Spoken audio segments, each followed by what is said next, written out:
and welcome to our webinar. Today we're going to talk with our guest, Courtney Fricke, about Subject to Real Estate Strategies. She's previewing an upcoming course that she has. She's going to give us some examples. She's also going to talk about what is Subject to and how can you make that investment. My name is Larissa Greene. I'm with Advanta IRA. I'm hosting for today. I encourage everyone to type your questions into the question box. We actually do keep everybody muted just for the sake of the recording. You can also find a copy of the slides as a handout under the handout navigation in your right-hand navigation box for the webinar, so you can download those.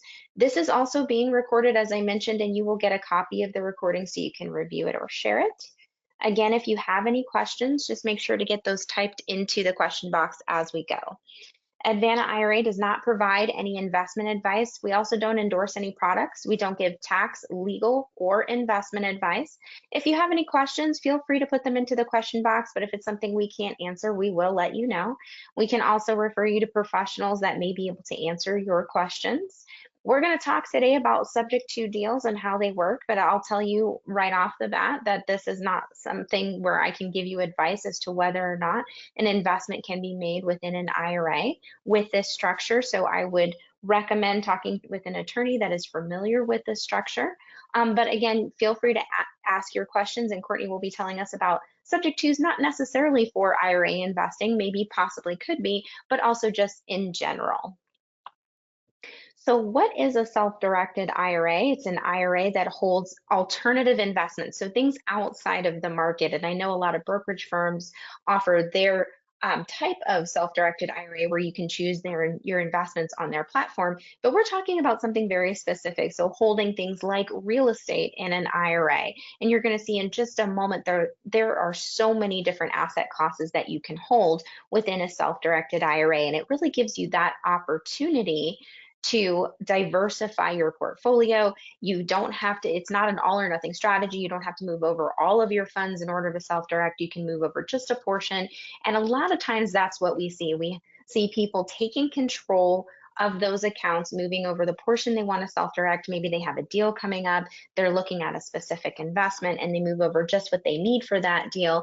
And in the future, you can always move more money over for additional deals or to extend that deal depending on the structure. But you can see here I have a list of investments that we typically see at Advanta IRA. And the IRS does not give us a full list of things that we can't do. Instead, they say, or can do, can do.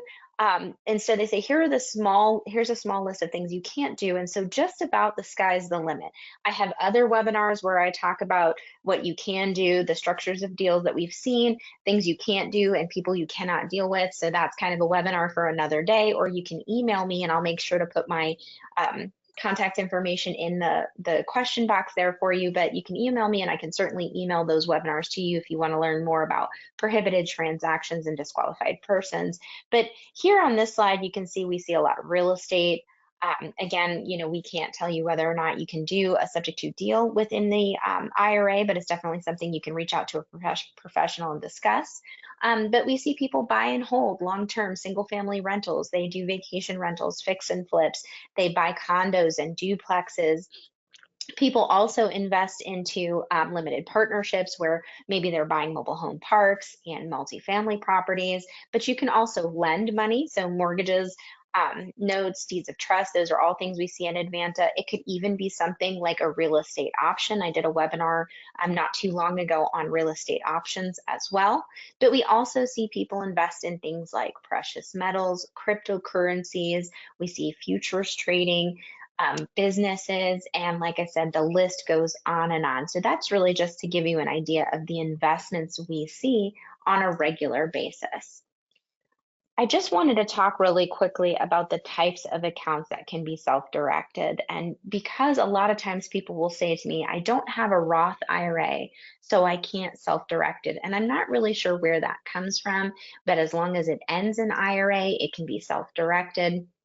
And so you can see here that there are plans for individuals, of course, traditional IRAs being the most common and probably the most well-known accounts out there. And a lot of times that's because people are moving their old employer plans over to traditional IRAs because those accounts are all pre-tax.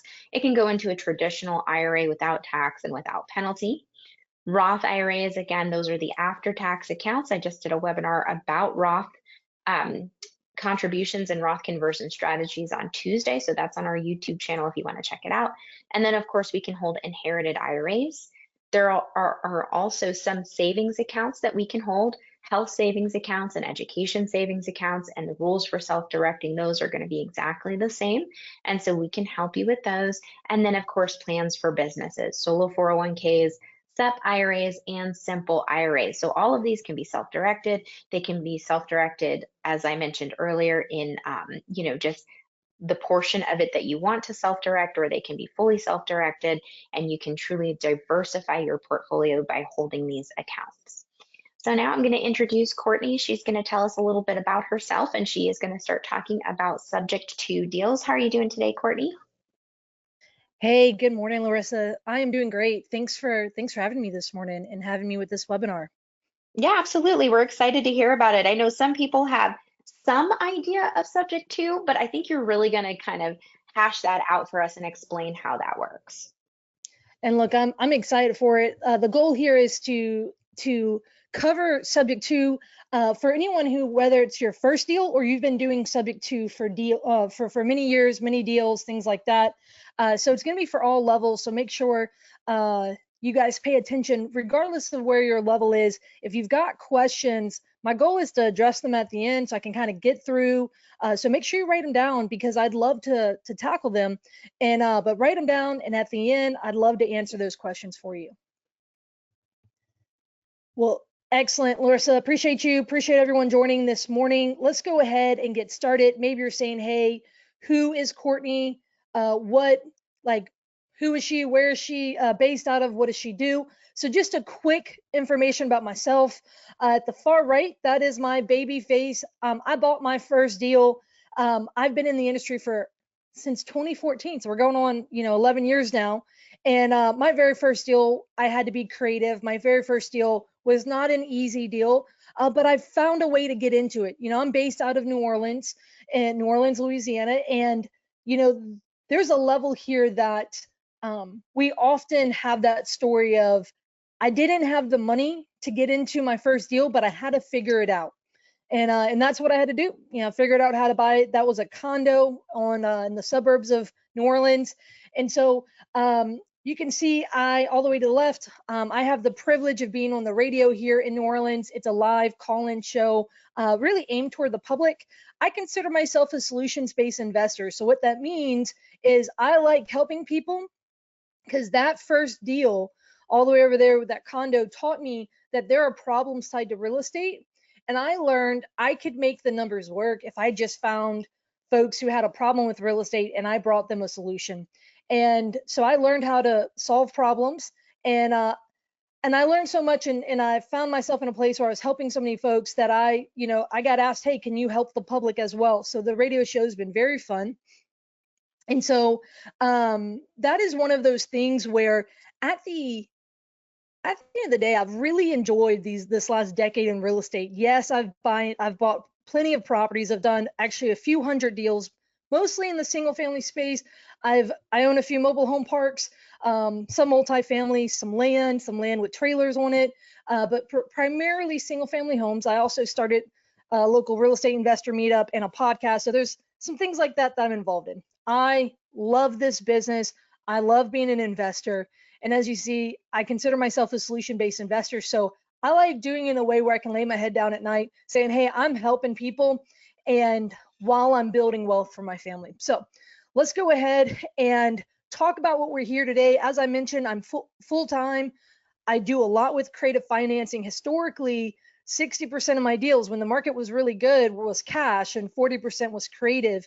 I would argue 80% is creative these days, maybe even 90, and 10 or 20 is cash, because this market, as it has been adjusting, I've had to do more and more and more creative deals. We're going to talk more about that in a few, because that's all today's topic is going to be about, is creative financing.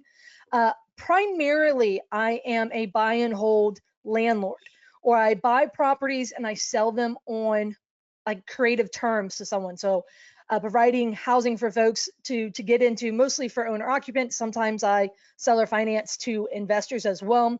But this is to give you an idea who I am and what I'll be sharing about today, kind of my background.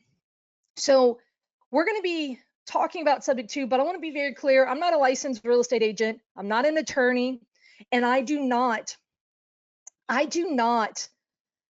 pretend to be one. I do not want to come at you in any way. Like, for example, I'm so thankful for Advanta having me here today, but they've got their role and the things they can speak to, and I appreciate their disclosures on how, like, hey, they may not be able to speak to how you can do this with subject to today. You can learn things, but then go find the right professional, right? So I'm just here as a practitioner, someone who is out there buying real estate deals and sharing as another investor, not as someone here giving you investing advice, legal advice, anything like that. All right, so I want to kind of see, I'm not going to lie, I'm used to a little bit more, and Larissa, you might be able to see a chat thing, but I don't know how many of you guys have bought a subject to deal before. If you have heard of subject to before and you're looking to do your first deal, or if you just haven't heard of it before, but your interest is piqued. I'm curious, what everyone's level here is, right? Because subject to has become so popular in the recent years that we find a lot of people in, one of these categories. Like, I've heard something of it, things along those lines. But go ahead, put that in the chat. I want to kind of see who, what the level here is with everyone. Now, as I said earlier, if you don't mind, go ahead and pitch your, go ahead and put your questions. You can type them out, but let's go ahead and start with this. I pulled this. Actually, yeah, go ahead. Yeah, I'll tell you. So in the chat, we're seeing kind of all over the place. You're seeing some people that are not, you know, as educated on it and haven't done it, but they're interested in learning more. I see people on here that have done one. I've seen people that have done a few. So you have all levels of knowledge on subject to in the room. Yeah, I definitely appreciate that. So, and I'll be very honest, a lot of folks say, Courtney, I am curious in learning because I lend on deals where people are doing subject to, and I'm kind of wanting to learn more about it, not just maybe as an investor, but as a lender. And I've gotten a lot of people come at it from a lot of different ways. So appreciate you, Larissa, for sharing that part. But let's go ahead and kind of jump into some information. So I pulled this just 2 days ago. So this is from bankrate.com. I used New Orleans, $250,000 property with 20% down as a rental. And these were the rates they were saying that basically potential loans could come at. Now, I don't use normal lenders, meaning, all of my deals have been financed, through either creative financing, like the seller lets me make them payments or lets me take over making their payments, or I use private investors, individuals who want to lend on my deals. And so, but a lot of times I have to go to something like Bankrate to say, okay, what's the current rate looking like? And this is what it's telling me. Maybe you have seen, and you're welcome to put it in the chat so others can see it. If you've done a refinance lately, like, well, hey, what was your rate? They've been all over the place lately. Obviously, we're in a very unique time with the economy. And especially within the last few years. I mean, since 2022, we have definitely seen a lot. So it's important to kind of say, hey, look, this is where if someone wanted to go and buy an investment property right now, they would be looking somewhere between a lot of people tell me, hey, 7 to 9% is when I have conversations with folks. I know I am closing on a deal this week with a private money lender at 8%. So, there's levels there where that's about what we're seeing, give or take. You might see a little more, might see a little less, kind of depends. But let's start with that as a basis. This is what's kind of going on in the interest rate environment right now. So I'm going to ask you, given that, that 7%, is this interest rate right here, 5.25% better, right? This is one of my subject to deals. I literally pulled the mortgage statement and I went ahead and blocked off, the address, the loan number, just so that it's, the sensitive stuff's hidden. But obviously, if I went to go get a loan between 7 to, let's just say 7 to 9%, obviously 5.25 is better. But what about 4.75? This is another one that I pulled the statement so I can show you. Obviously, okay, that's nice, Courtney. Like, that's a lot better. That's almost half of what, the bank is currently.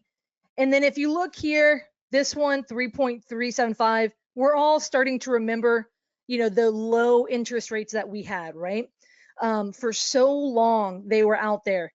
And actually, I just reviewed this deal. It came across my desk as someone, needing an offer, and they had a 2.75. I don't know what the lowest you ever saw, but I saw one at 1.95% one time, and my knees about buckled.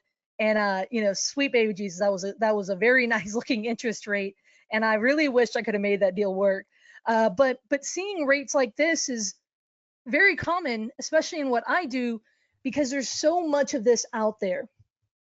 So speaking of, how common it is, if you haven't known, like if you haven't looked at charts like this, starting after the great financial crisis, really interest rates came down and they were below 5% for 10 years, right? And so now, not to jump into economics, but there's a lot of issues right now in the economy because of how low the low interest rates were. But if you haven't paid attention, interest rates were so low for a decade. I hope you can pick up an opportunity here, right? The opportunity here is to see, wait, there is a lot of mortgages out there. They basically, a lot of people could access a below 5%. And to give you a very specific concept, so basically, my understanding is that around 30% of people have free and clear properties. The rest are mortgaged. And they're showing, so if you look here, so of all the properties in the US that have mortgages, this is less than 3. So 21% have less than a 3% interest rate, right? So then if you look at 3 to 4%, so 4% and below, I mean, that right there is half of all the mortgages that are out there. There's been a lot of data on this because if you guys remember, there was the huge refinance boom in 2021, right? Where everyone and their mom was refinancing. And so what rate were they getting then, right? A really good low interest rate. And so there's a significant amount of below 4% rates out there. But if you look, there's still 4 to 5, 5 to 6, right? So there's a lot of loan products out there that are less than what you can go get at the bank today. So those are some things. And just a reminder, we haven't had this conversation as much or, these days, but in 2021, this was the conversation. With the really low interest rates, you can buy, basically, you can afford more of a house, right? And as the interest rates goes up, look at it. If you go look at, look for the median in your area, but in my area, 300 would be about median. If someone can only afford a certain amount of a mortgage payment, well, then there's only so much for a certain price point that they can handle as interest rates rise. Otherwise, they're gonna have to go down on the purchase price, right? Because as that interest rate goes up, you can afford less. So the beautiful part about that is if you can tackle a low interest rate, you can afford more. So this is something to kind of keep in mind. And this is how I've been able to make subject to deals work. And I've been able to,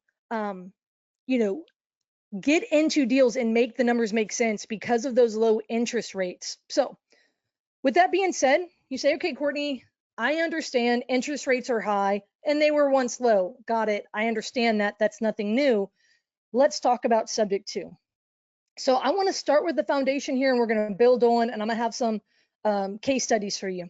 So yes, it's a form of creative financing, right? So it's not a typical transaction. And I like to always talk about it is when someone says subject to, you want to say subject to what? Because all it is disclosing that you're buying subject to something being involved in the transaction. It is a disclosure that there is a title flaw of some sort. Now, with that being said, most people say subject to, sub to, something like that. The most common conversation is subject to the existing mortgage, but that's a mouthful. So we're just going to say subject to, right? And so, but understand today we're going to focus on buying subject to someone's existing mortgage, right? We've been talking about those 2, 3, 4% interest rate loans that a lot of people have. But understand you can buy subject to a lot of things. Understand a lot of you have already bought subject to, whether you know it or not. Maybe you bought subject to an existing lease, right? If you bought, let's just say, a duplex that had tenants in it, right? So what did you have to do? You had to inspect that lease, those leases, when you were purchasing it, right? And so all of those things you can buy subject to an easement, anything along those lines. And guys, it's nothing new. I know it's very popular on the internet and on YouTube, but keep in mind it's been around for decades. I know my personal mentors were doing subject to deals in the 60s, so nothing new. It has made adjustments and changed, over the years as things have changed, whether it was laws, whether it was just the way you need to do the type of deal. So keep that in mind. It's currently very popular, but it's not new. So with that being said, I want to talk about, let's see here. I want to tell you what subject to is not. But before I do, a lot of people think like, well, what good is subject to? Keep in mind, it has helped me get into nice houses like these. These are all houses I own 3 of them, except I still own 3 of these houses. So these are rentals of mine. It has helped me buy these nice types of houses. So what others have called pretty houses. It has also helped me buy some not so nice houses that have needed work. So I've still been able to buy these. I only own 1 of those still. Most of them I bought them with subject to, and I fixed them up and then sold them later. And then it has often, I have plenty of houses I have bought with equity as well. Very common misconception is that you don't get any equity with it. No, not at all. All right. So it's important to keep in mind. Let's break down what that looks like. The seller has a house, and that house has, let's just say, a 3% mortgage. Let's just say to Chase Bank. I want the house, and I see that debt that they have is valuable. I would prefer to pay 3% rather to go find a lender at 8%, right? So the seller has the house, the seller went and got the mortgage, right? They qualified for it. They brought their interest rate. They brought their credit score. They brought their paperwork, like their tax returns. They qualified for it. And then what happens is traditionally in a subject to, the title transfers. So now the house, the ownership of the house went from the seller to me, right? So I'm the buyer. I now own that house, but the mortgage stays tied to the seller and tied to the house. And so meaning it doesn't get paid off, and the seller is not removed of their responsibility for that mortgage. What happens is I make an arrangement with the seller that we're going to keep the mortgage in place, but I'm going to make the payments on your behalf. So traditionally title transfers, mortgage stays in place, and I take over making the payments on their behalf. So it's also important to keep in mind that there's 2 relationships. There is the relationship between the seller and the bank, which is that official, right? Like they went and qualified for the loan. Their credit got considered, their W-2, their debt to income, like all of that stuff, their tax returns, all of that was considered. That's the official relationship between the seller and the lender. And then there's the official relationship that happens with me and the seller at the closing table, which is where the title will transfer and I will sign paperwork that says I'm going to make the payments on behalf of the seller. And so what that agreement is that, hey, I'm going to make those payments for you. But keep in mind, there is no third relationship. I do not make an official relationship with me and the bank where I am going to go qualify for the loan or anything like that. Now, I may have paperwork that allows me to communicate with the bank, but there's only 2 relationships. the seller and the bank officially, right? And then me and the seller. So it's important because what a subject to is not is it's not an assumption. An assumption would be an official relationship with me and the bank where I go take my credit score, my W-2, my tax returns, my debt to income, and I go qualify to then take over the loan officially. So this is not that. Not all loans can be assumed, right? So this is like actually a very common misconception. People say subject to, isn't that an assumption? It's not. And so keep in mind though, it's not an option for every deal, right? Not every seller is a good fit to sell for this, but keep in mind it's not ideal for every buyer. I often say if someone's not good at keeping promises or making payments on time, don't involve someone else's credit. And it's also not without risk. So that's what we're going to talk a little bit about today as well. Keep in mind the market has been adjusting, right? You know, could we be in a recession? Is there going to be tightening lending? You know, with a credit squeeze, right? Because of the things happening in the economy. Obviously, there's higher interest rate environment. We're not going down to 3% anytime soon. And as many of you guys know, I'm in Louisiana. I know Larissa is based out of Florida. Look, the insurance crisis is a very real reality. I did a post on social media where I broke down a house that I bought for my dad, subject to the existing loan for his primary. I bought it in February of 2021, where the payment was $1,168.31, and the insurance crisis had basically the payment rose all the way to almost $2,100. I bought this house so my dad could have an affordable place to live, right? And $900 a month, like that is, most people cannot handle that. So keep in mind, insurance and taxes have been a major deal, not just higher interest rates. So keep in mind, major deal here. All right, with that being said, for those of you who are in an area where there's an insurance crisis, look at this line, current escrow balance, negative. This is one I had come across my desk the other day, negative 21,000. Major deal here. This would have completely changed their insurance. I mean, their monthly payment because of the insurance issue. And so these are things you want to keep an eye out for so you can do subject to deals safely. Let's jump in the first case study. So this is a deal where, you know, I am very active in my local real estate investor meetups. I hope you are too. This was an investor who came to meetups for like a year or two and took a lot of action and bought 10 houses. And basically he called me up. He said, Courtney, I bought too many houses too quickly, and I have basically no reserves, and a big issue came up with one of my properties. This house, you can't really tell, but it's raised, it just has a brick facade. And underneath the raised part, it had moisture issues. And the tenant called this guy and he said, hey, there's a soft spot. He goes and looks, sure enough, the living room is soft. And it becomes such an issue. He goes and finds how much it is to fix it up. He doesn't have those reserves. And it became such an issue. The tenant's couch fell through the floor. And so he's like, Courtney, you know, I put it on the market with a real estate agent, went down to my rock bottom number, and it just still sat at 6 months. And he goes, it completely emptied my reserves because while it was vacant and sitting on the market, you know, he was having to keep the payments current. So he was so afraid of going into foreclosure. He did not have money to keep this going, did not have money to repair it. And so he ultimately called me and said, Courtney, I believe you, number one, you're going to understand a creative way we can figure this out. And he had known a little bit about subject to, but he said, I believe you'll make my payments. So this is how I purchased it. If you look here to the left, it needed around 45 to 65 in repairs to not only fix the moisture issue, the foundation issue, and then like the cosmetics afterwards.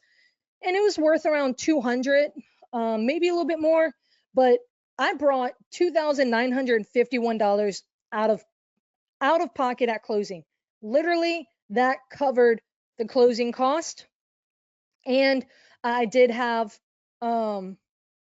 someone who handles my leads, and like my office girl, she got paid some money for that. So, and I purchased it subject to the existing loan, $83,657.50. Like that's how much he owed.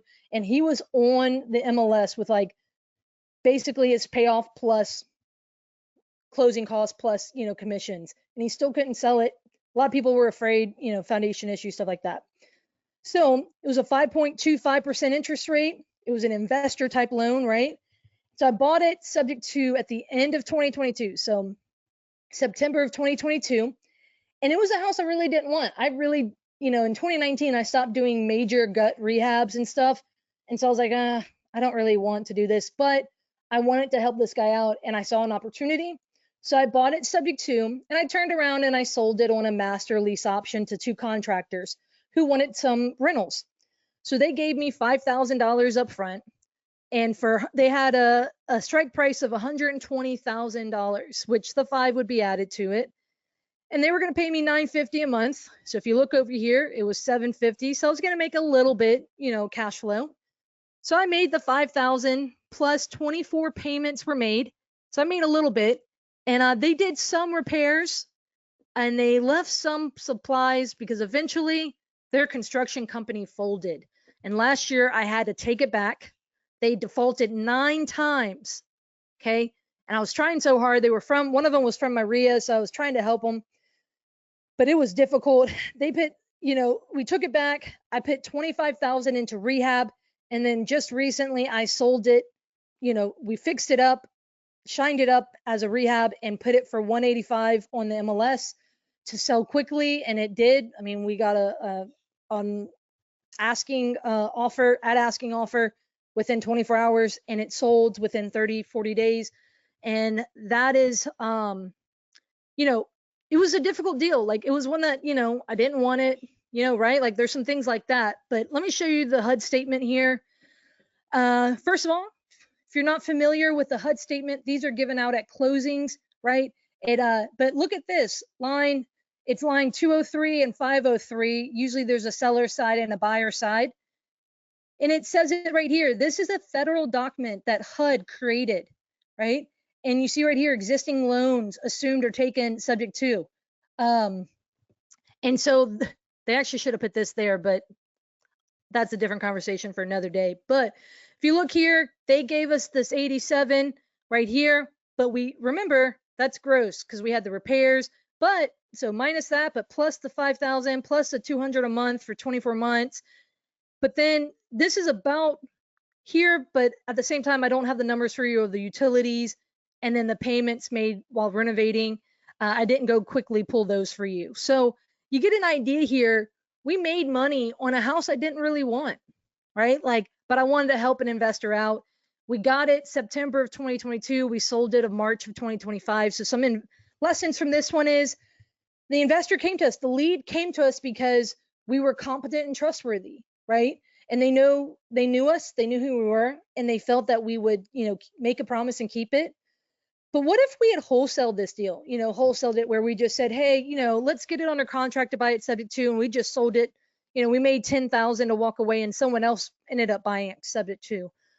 And things didn't go, since 2022, things have been tough, right? So that is something I highly, highly discourage. And I say, stay in the middle, because more than anything, we're in a business of promises, right? And so the fact that I make promises and I keep them, that is why now all of my business is referral based and repeat based business. Because look, those 9 defaults, we made sure those guys were good for it, right? But then the market changed and a lot of things changed. And so we never once missed a payment for our seller. So that was huge because we stayed in the middle. We did not give up title. And we were able to easily take it back. We were able to protect our seller the whole way and still make money on a deal we didn't want from the beginning. And keep in mind, when deals go south, always communicate and know when to move forward. We know a lot of that's going on right now. So know when to eventually just say, hey, we got to draw a line in the sand, we got to move forward, but always make sure you're communicating. So important concept here, you want to always sell the benefits, especially like if I'm talking to a seller, I want to talk with them about the benefits. But at the same time, I want to disclose the risk, because if I only sell the benefits and I don't talk about the risk, it's deceiving, right? And so Brene Brown, a well-known author, once said, to be clear is to be kind. And so keep that in mind. It's also to keep in mind that to be unclear is to be unkind, right? So I like having a full conversation with the seller about the risk and the benefits. So benefits quickly, we want to go through these.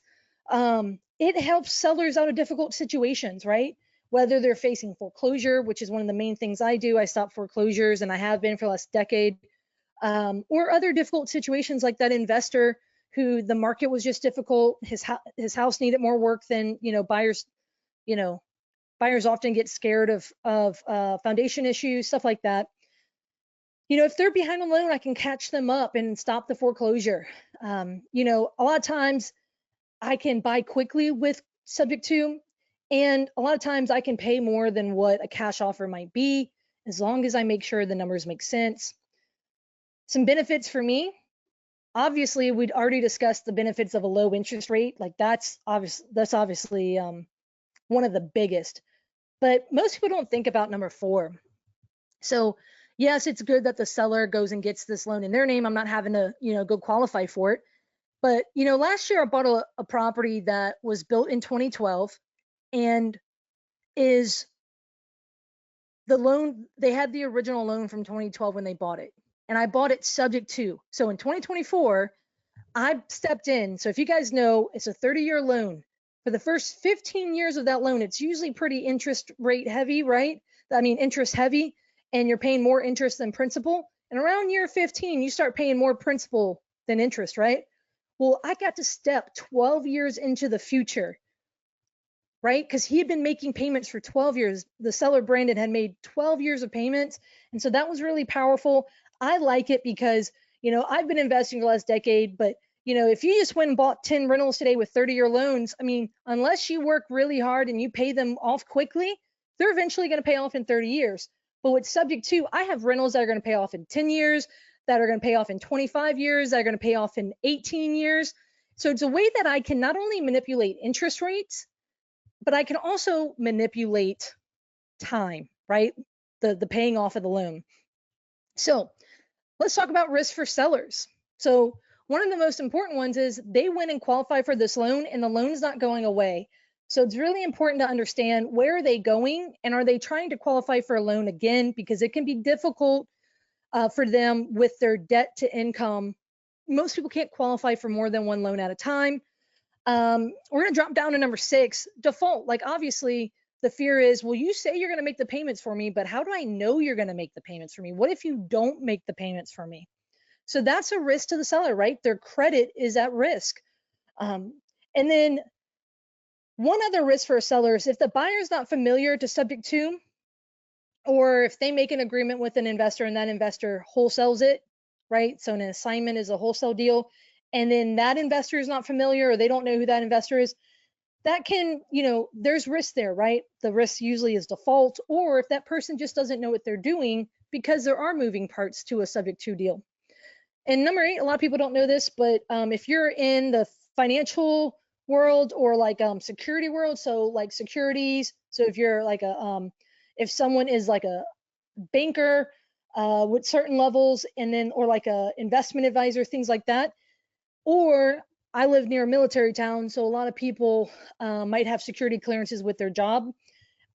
If they ever get behind on payments, it can actually impact their job. Super important to know. That would impact their decision, right? If this is a good fit for them. Risk for buyers. No, so the first 4 have to do with the seller. The beautiful part of subject to is it's a debt instrument for me. It's a form of financing, but it's financing tied to another person who went out and basically got the loan for me, right? And that is great, but the downside is I now have a deal in my, a deal in my portfolio where the debt is tied to another person, and it's usually a civilian, usually.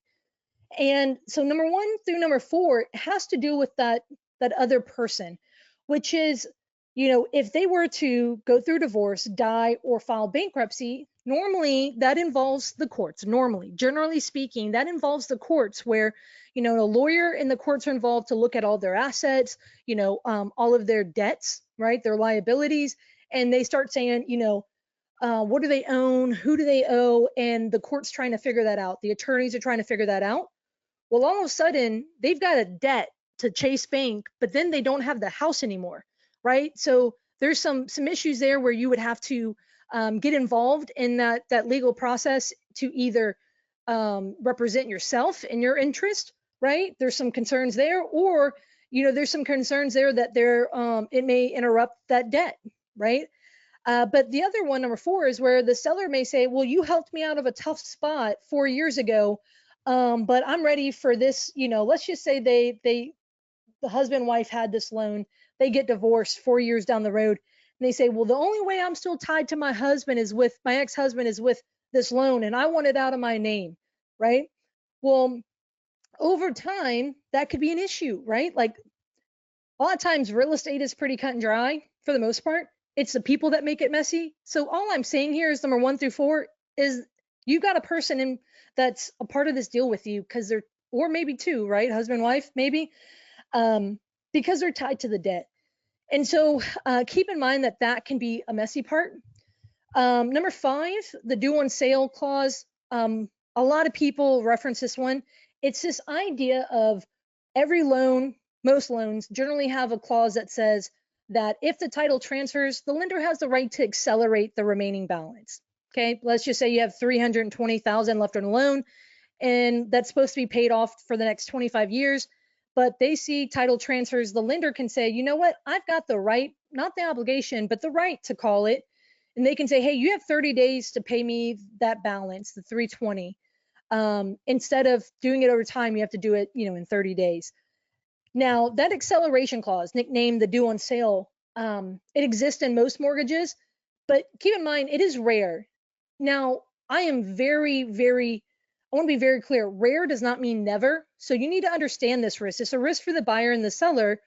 And so it's something that exists. We are seeing some of it, but there's a level there. You just want to understand, why is it a risk, and how can I, for all of these risks, if it's a risk, how can I mitigate the risk? How can I assess it? And then how can I understand it enough to where I could decide if I want to do the deal or not? I'm going to jump down to number 9, industry regulations. I think that we're going to see some of this.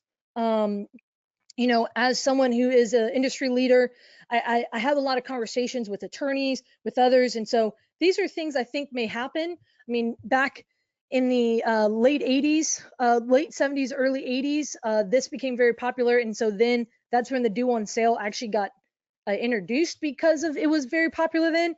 So we could see stuff like that happen. Obviously, there's the common risk of leverage. Like, you don't want to be over leveraged. If the property is not performing, you still have payments to make. So you just want to be, familiar with the risk so that you know when it's a deal for you or not. Let's see here. As far as when I talk about risk and benefits, for those of you who do have a due on sale clause fear, I do have a podcast. If you go to CourtneyFricke.com, I literally broke down someone who I know personally had, my best friend, he had the due on sale clause, called, and he gave me all the paperwork and did let me do an interview with him. And so it's 2 whole hours, part 1 and part 2. So you want to take a look at that if you wanted to hear more about the due on sale call happening.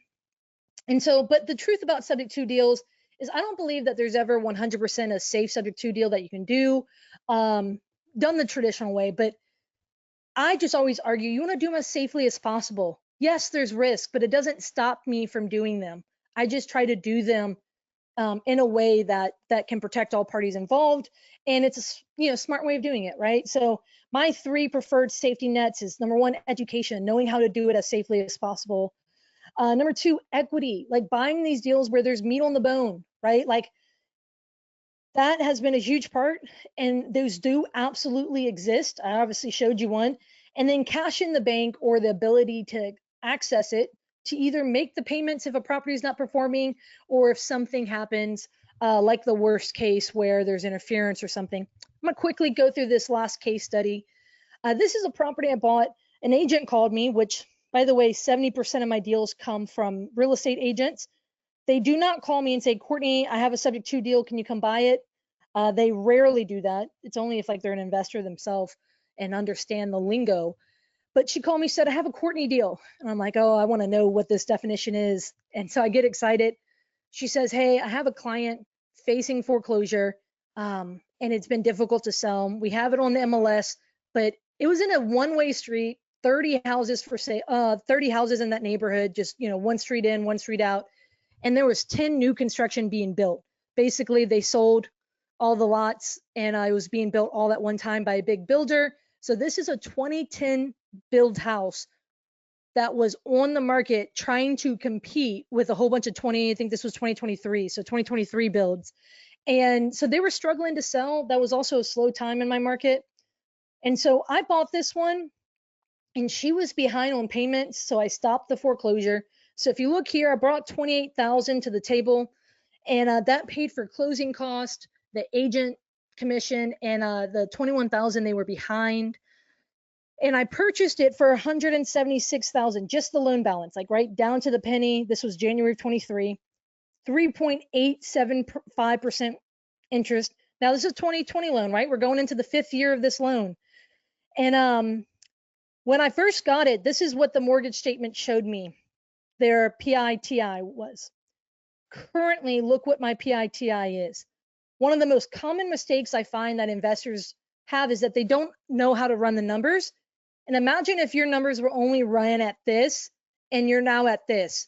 I mean, that's literally $229, $239 that could be all your cash flow every month that is eaten up just because you didn't know how to run the numbers.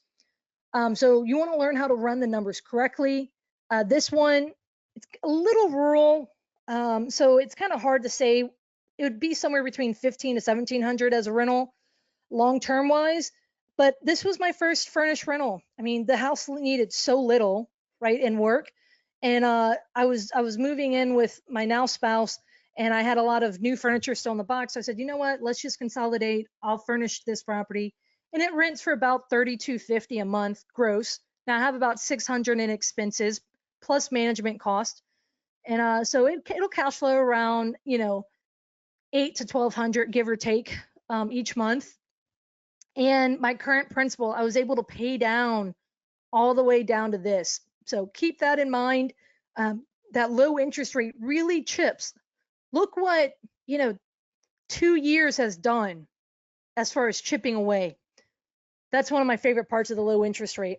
So some things to pay attention to. I already brought this out, the pro forma PITI or projected PITI like I talked about, right? Oh, I didn't update that first one. I'm at 1576 now. I didn't update that first slide. I'm sorry. A lot of this has to do with the insurance crisis and some other things. So major issues there, right? I did bring 28,000 to the table, right? She owed 21. You want to be careful of doing stuff called loan modifications to eliminate this. We're seeing a lot of issues arise with that. Yes, this was my first furnished rental, but you want to be careful to not bet on that higher income, because as we've seen, short-term rentals can be regulated, or occupancy rates can be down. And then, as already pointed out, the low rates, the rapid principal pay down, really love that. Some lessons here. I originally brought that 28,000. So if you look, I basically bought this at retail. Between the money I had to bring to the table plus the loan and the ARV, so I just chose to use my own cash to do this because I didn't want to put someone else at risk of basically a highly leveraged deal. But this one was right across the street from a major training facility that my now spouse goes to for work. And so there was some potential use for us with the furnished rental. It's an hour from my house, stuff like that. So maybe you said, Courtney, I don't have that 28. Well, you could bring on a partner. You could do some other creative things like selling an option, which Advanta has done a great webinar on that, or maybe put a lien on one of your other rentals. But now it's 148, and the ARV is actually, it's better to tell now that all those new constructions have sold. I was able to then eventually recoup my money. I got a 36,000 second on it. And so my debt is 184. And so it took me some time to recoup my money. And I used a private money lender who, by the way, used her Advanta IRA retirement account to lend on this deal. And it was 36,000, 10% interest only, and a 3-year term with a right to extend. And so she's getting, if I'm not mistaken, that one's $300 a month on this deal, and she's happy. It's her money is working for her. So Keep in mind the Courtney deal is a really good lesson from this one. The agent knew exactly what I was looking for. I like helping people with problems, right? For me, it was a good location, but I didn't love that it didn't have equity, but I was willing to risk my own money to get into the deal because I knew I could make sense of it. And I want to protect my private money lenders. I don't like pitting private money lenders. If we go back, I like it where, if you see right here, 82% loan to value, which is if you divide this 184 by the 225, there's a level there that I like no more than 85% loan to value. And that's this number plus, so this is the first loan that I took subject to, and this is the second loan. I want a collective, less than, no more than 85. And that's how I like to protect, myself and my partners in these deals. And again, don't bet on those higher cash flow strategies. And this has allowed for me to have some pretty house opportunities. Some final thoughts here. You want to do some do's with subject to. You want to make sure you're disclosing the risk to everyone involved, right? Your lenders, when I use private money lenders, I'm like, look, this is a little bit of a different deal. Let's talk through it. The sellers, and just because I tell them of the risk doesn't mean they, want to walk away. Paperwork is really critical. And so you want to make sure you have a title company or an attorney that understands how to do this. You want to learn how to do it so you can protect all parties involved, including yourself.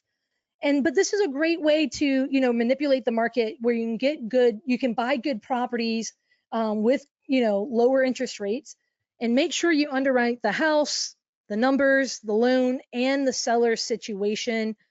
Some don'ts, you don't want to get into them lightly. You don't want to just, it has a 3% loan, I'll buy everything with a 3% loan, right? When there's no low or negative equity or no low or negative cash flow, that is a more advanced strategy. Be careful. I am very hesitant for my exit strategies to ever give up title. So I like to stay in control so I can control the fulfillment of my promise, which is to make the payment for the seller. I do not like the idea of having a full portfolio of them. I do not love it as an entire business model. So for me, I do not go all in on them. I only like them as a percentage of my portfolio. And again, don't let the 2, 3, 4, maybe even 5% interest rate blind you into a bad deal. I usually have a shirt that says this, but how you do real estate matters. It's not only how you treat the people, but it's also the technical side. So guys, keep in mind, this is super important. When you're learning subject to, make sure you learn from folks who actually care about not only the technical side, but the ethical side. And that's a really big proponent for me. And as we wrap up here, for those of you who are local, I do not want to be, I'm a full-time investor. I don't want to be in the business of education. But I just do a few workshops a year where I download as much information as I can on a topic. So next Saturday, not this Saturday, but next, I will be at the Advanta IRA headquarters in Clearwater, Florida, doing an all-day workshop on this. There's nothing else for sale except for the ticket to get you there. And this was the only time I'm doing this workshop this year. So like, it's not like you can go to a website and buy these, like a recording of this or anything. I'm a big fan when I teach. Again, nothing is for sale. It's just meat and potatoes. If you can see my video, this is the manual. I'm actually adding to it. I give myself all the way up into Tuesday to add to it. It is currently at over 150 pages. Literally, it includes paperwork. It includes more case studies. It includes checklists. It's basically everything I can give you. And for the last time, I'm including a recording from another workshop I did, which I'll show you the manual from that one. You'll also get the manual from that one, which is how I do creative deals with agents. 70% of my business is with agents, and people often say, do you like that brain damage? And I love real estate agents, but investors are like, are you crazy? How are you doing subject to and seller finance deals with agents? Well, I'd love to show you how. So anyone who gets a ticket, you get basically the 2-day recording and the manual of that workshop as well, because it's one of the main ways that I find these deals. So if you're interested, go to CourtneyFricke.com. It is in person, May 17th. That's next Saturday. And there's also an online component if you cannot make it to Clearwater, but I promise if you make it, You'll not only get to see the fantastic headquarters that Advanta IRA has in Clearwater, but you'll also get an opportunity to spend time with me one-on-one, as well as some other great folks, lunches included. All right, with that being said, the last little part here is just where you can connect with me online. If you look on here, CourtneyFricke.com, it has where you can get the tickets, as well as those videos I mentioned earlier, my socials, my podcast. But appreciate you guys so much. And if you have any questions, happy to answer them. Yep, we do have some questions. So I think you touched on this just very briefly, Courtney. But a question popped up: if a seller sells the house subject to, they're still on the loan, so they can't necessarily qualify for a new loan in the future. Is that correct? So great question. It depends. Most of them, they're having financial troubles anyway, like maybe they miss some payments, things like that. And so most of them, their credits, hurt anyway. So what happens is, generally speaking, they need 1 to 2 years of on-time payments from me to qualify for a new loan. So I tell them, hey, go rent for a while, move in with family, something like that. And then if you want to go in and buy another house, get with me first. I can help connect you with a lender who understands what we did, like the arrangement we made, and can help you qualify. And I will provide them all the documentation that they need, which is usually 2 years worth of on-time payments. And so I set that. That's one of the first questions I ask if they're living in the house. Most people cannot qualify for 2. And so those are some things to keep in mind. Okay, great. We had a few more questions here. Let's see. How do you, so if you can search for listings that can be purchased subject to, is there a way to filter for that? And I think, just with your experience too, maybe you could tell us that. Yeah, so great question. I generally I'm not making deals with agents where I'm blindly making offers. I am building relationships with agents, and they're coming to me with certain situations. I would say right now, I could tell you how I would go find, if I would go on the MLS and how I'd find it. The issue is the agents are not going to understand what it is, and a confused mind says no. So I could tell you how to do it. Your chances of your offer getting accepted are going to be very low. But what I would go look for is anything that's marketed that says there's an assumable loan. And I would say, hey, I'm not looking to assume it, but would they be open to a creative offer that is similar? But again, if that agent doesn't know you, if that agent doesn't understand this, a lot of times they're going to immediately say, no, my seller's not interested. So again, I do not make blind offers on the MLS. And that's actually why I wanted to include that extra workshop, because that's a very big misconception. Okay, gotcha.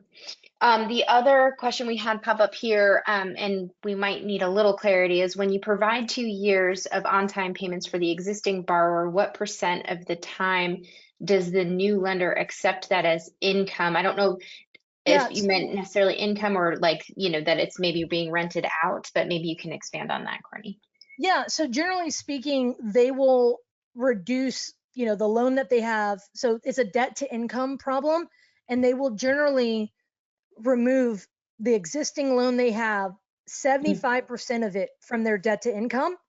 And then after a while, they'll further, when you get more time, they'll remove 100% of it.